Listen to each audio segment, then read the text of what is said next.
Quando nós falamos em crianças e adolescentes, é imprescindível falar em orientação parental. Você, como terapeuta desse público, deve estar preparado para lidar com demandas de ideação suicida de uma criança ou de um adolescente, porque isso pode acontecer, seja por uma verbalização clara e direta ou através de sinais de alerta, indiretamente.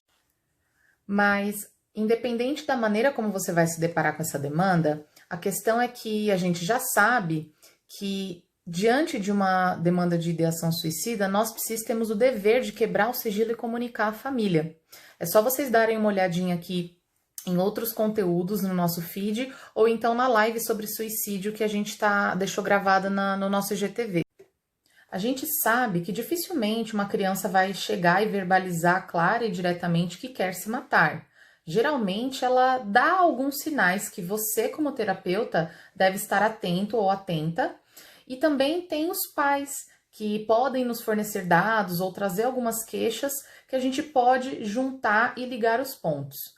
Já os adolescentes vão ter mais facilidade de verbalizar isso assim de uma forma mais direta, mas isso nem sempre vai acontecer. Algumas vezes pode ser que eles apenas deem também alguns sinais e você precisa ficar muito atento, muito atenta a isso, tá bom?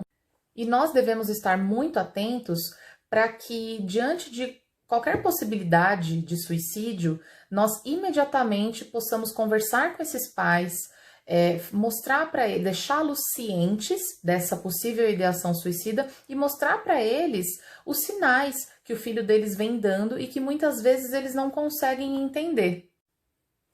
Na terapia de crianças e adolescentes, os pais não servem só para nos fornecer informações, eles devem ser incluídos no processo terapêutico, uma vez que eles são peças-chave na vida do filho e, consequentemente, no processo terapêutico também.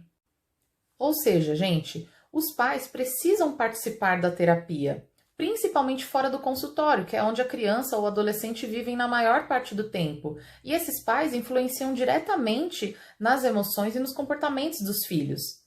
Então, para que as coisas possam melhorar, nós precisamos orientar esses pais adequadamente. Mas nós precisamos envolver os pais na situação com todo o cuidado, para que a criança ou adolescente receba proteção e apoio e não julgamento e castigo. Nós precisamos alertar esses pais sobre essa possibilidade de suicídio e ajudar eles a diferenciarem comportamentos que podem ser considerados normais de comportamentos que podem ser sinais de alerta de que algo perigoso está para acontecer. Nós devemos compreender a dinâmica familiar do nosso paciente, seja com os pais ou com quaisquer outros cuidadores, como, por exemplo, avós, babás, etc.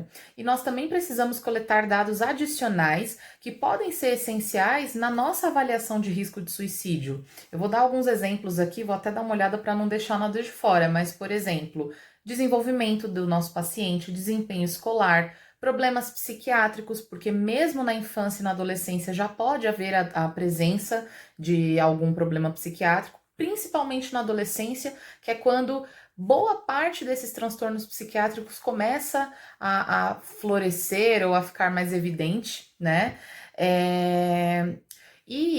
Questões psiquiátricas não só do nosso paciente, mas como também na família. Histórico de transtornos psiquiátricos na família também são dados importantes.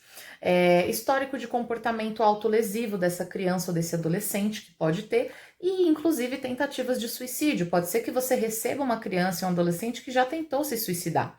Então, todos esses e outros dados também são importantes porque nós precisamos fazer uma avaliação de risco de suicídio.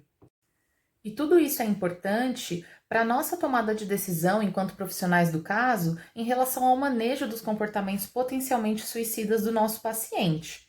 E uma outra coisa que é importante nós abordarmos com os pais, deixarmos eles bem alertas, é em relação à mídia, tá? Muitas vezes na mídia saem reportagens, notícias que podem ter uma certa influência sobre o comportamento potencialmente suicida dos nossos pacientes, especialmente algumas reportagens que transformam o suicídio num espetáculo, né? Ou reportagens que dão muitos detalhes sobre métodos letais de suicídio, né? Tem muitos websites, mídias sociais, tem grupos de Facebook, entre outras redes sociais também, né? Twitter e tudo mais, que podem ser perigosos. Então é preciso uma espécie de monitoramento, né? Mesmo de adolescentes, nós estamos falando de.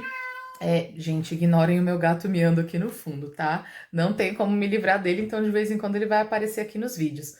Mas, enfim, nós precisamos orientar os pais a tomarem muito cuidado com o ambiente virtual.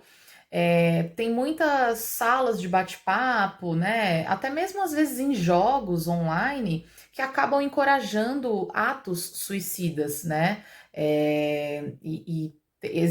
Algumas, existem algumas ondas, né, de pactos suicidas que acabam viralizando. É, é só vocês lembrarem da baleia azul. A baleia azul foi um grande problema e que acabou influenciando no comportamento suicida de muitas crianças e adolescentes. Sim, muitas crianças.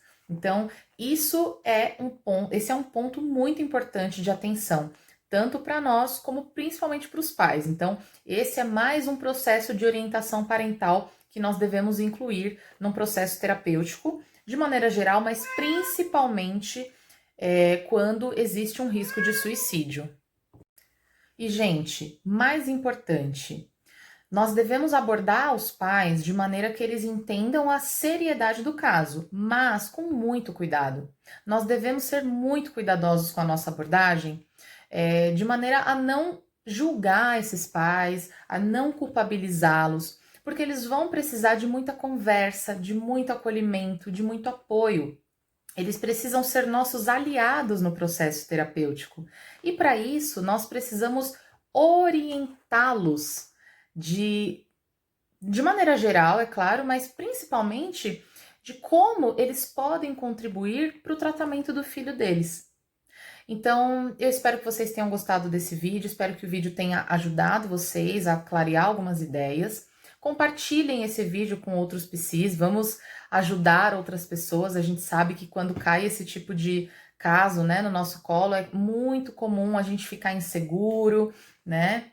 Então, quem sabe esse vídeo possa ajudar mais algum psi. E comenta aqui com a gente se você já atendeu algum caso de criança ou adolescente com risco de suicídio e como foi essa experiência, tanto com o paciente como com os pais, tá bom? Então, muito obrigada por ter assistido até aqui, um beijo para vocês e até o próximo vídeo.